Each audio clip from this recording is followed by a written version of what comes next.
tarde, turma do 7º ano da Escola Lucimar Mendes. Tudo bem com vocês, não é? Vocês estão bem, não é mesmo? Assim espero. Hoje, terça-feira, não é? Dia 23 de junho, nós vamos ver um conteúdo novo de história também, não é? A gente vai ver conteúdo novo tanto de ciências como de história também. Hoje, o nosso conteúdo é bem interessante, é bem intrigante, na verdade. E esses conteúdos que a gente tem visto nessas semanas, todos eles se relacionam de alguma forma. Todos eles têm alguma coisa a ver, um assunto puxa o outro. E agora a gente vai ver reforma e contra-reforma. Isso! Então, galera, o que é a reforma, o que é a contra-reforma? Vamos ver isso hoje.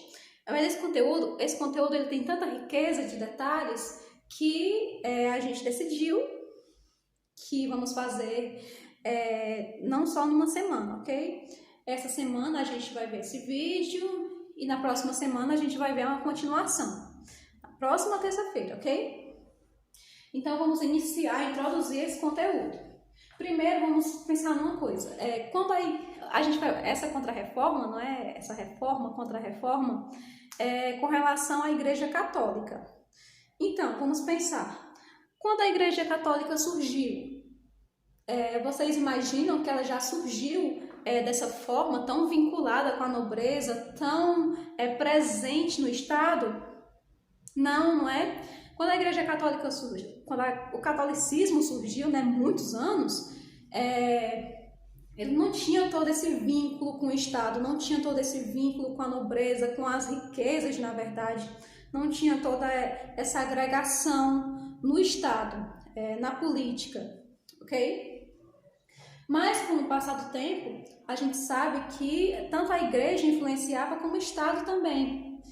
E aí, as duas coisas acabaram, né? Tanto a igreja e o Estado começaram a se unir. Começaram a um depender do outro, um a fazer parte do outro. E a Igreja Católica começou a ser vinculada à nobreza, né? Os papas, os monges, todos eles eram pessoas vinculadas à nobreza e tinham papel político, tinham papel no Estado, ok?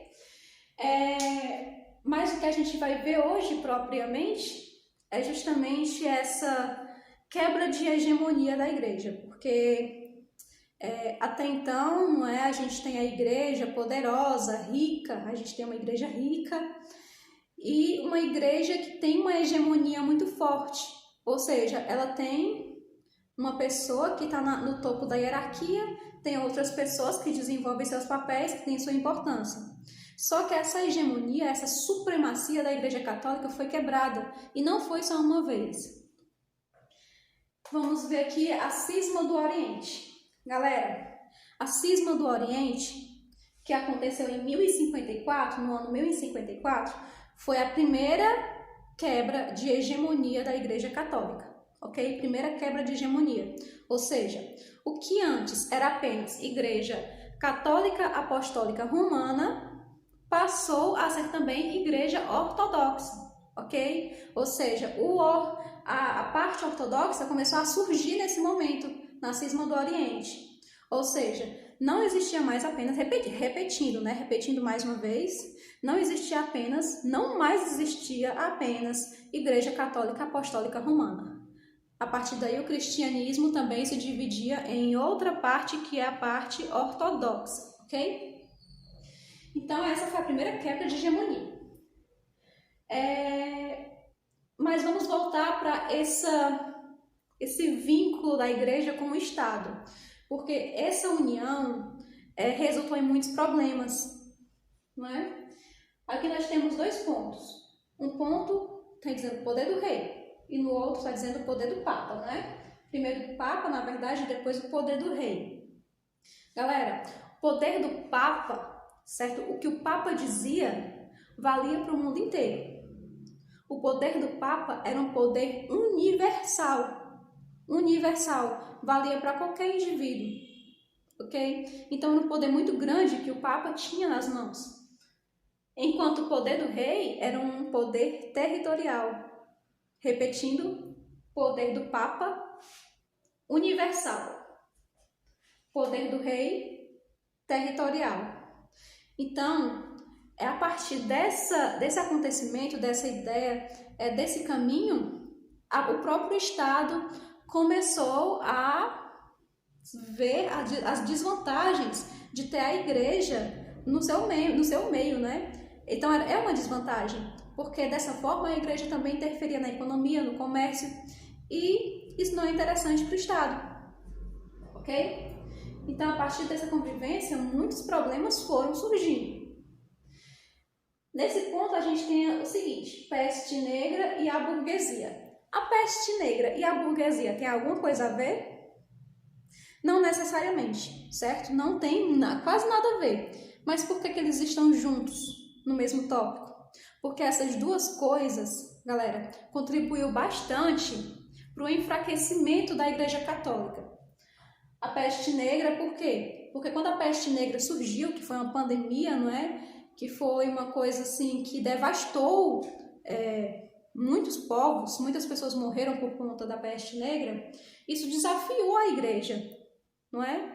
Uma doença com alto poder de letalidade desafia o poder da igreja, é como se a igreja não tivesse esse poder, não é, de preservar essas vidas. E aí entra a ciência, entra a medicina, e tudo isso enfraquece o poder da Igreja Católica e até sua estrutura, os seus ideais, ok? E a burguesia foi outra coisa que enfraqueceu bastante o poder da Igreja Católica. Por quê? Porque houveram vários desentendimentos entre a burguesia e a Igreja Católica. Vários desentendimentos. A burguesia é rica, não é? E sempre em busca de mais riquezas. O que ela fazia? Aumentava os preços, certas vezes até extrapolava os preços dos produtos, e a igreja era contra, não é? Ela defendia mais um preço justo, o que talvez não fosse uma coisa tão ruim, não é? Mas mesmo assim, essa convivência da igreja no Estado gerou todos esses atritos, não é? Todos esses atritos. Então, continuando. Depois que a gente viu, né, todos esses abalos com relação à Igreja Católica, tanto a cisma do Oriente, como a questão do enfraquecimento com relação ao Estado, as brigas mesmo com relação ao Estado, vamos ver o que a Igreja fez para tentar recuperar esse poder, não é? Porque claro que não ia ficar por isso mesmo. Então, o que aconteceu? No século XIII, houve a Santa Inquisição. Eu acredito que vocês lembram de alguma coisa falando nesse sentido. Acredito que vocês talvez façam ideia do que foi a Santa Inquisição. É um assunto muito comentado e muito triste também de se falar, não é? Então, o que foi esse movimento? O que foi a Santa Inquisição?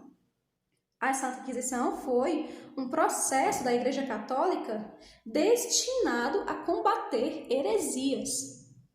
E o que eram heresias? Heresias eram atitudes e qualquer tipo de comportamento que fosse contra os princípios da Igreja Católica. Tudo que fosse contra os princípios da Igreja Católica era considerado heresia. E qualquer pessoa que seguisse esse caminho era considerado um herege. Ok? E qual era o castigo para um herege?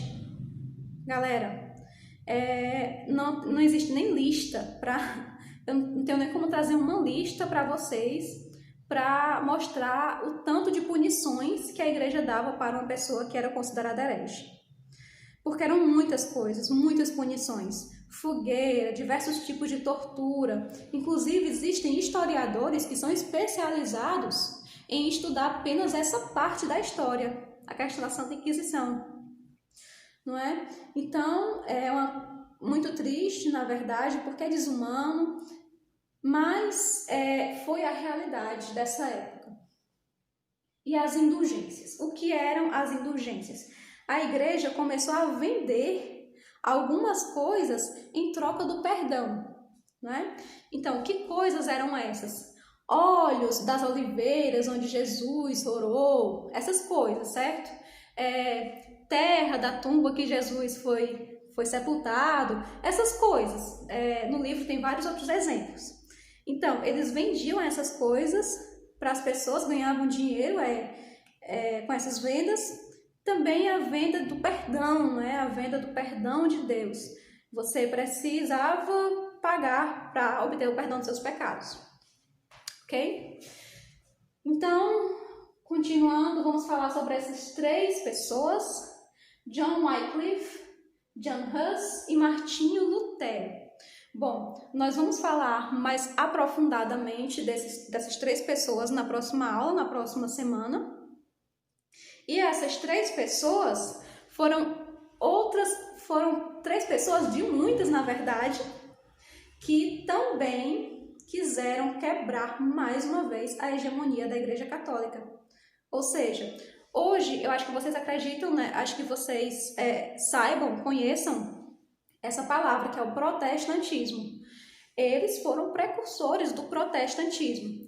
Uma nova quebra de hegemonia da Igreja Católica. Ok?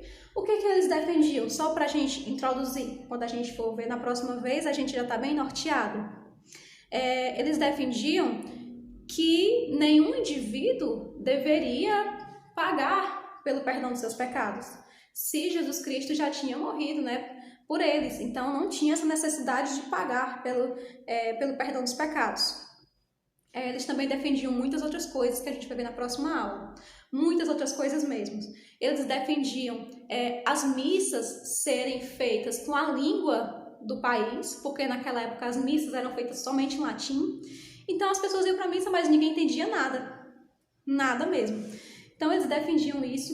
Defendiam o sacramento como sacramento, não é obrigatório, apenas o batismo e a Eucaristia, porque tinham muitos outros sacramentos na igreja, ok? E muitas outras coisas que a gente vai ver na próxima aula. Eu quero só dar um destaque para John Huss, né? Todos eles foram considerados hereges, não é? E vocês sabem o que é castigo para heresia, né? O que era naquela época castigo para heresia. Pois é, John Wycliffe foi considerado herege.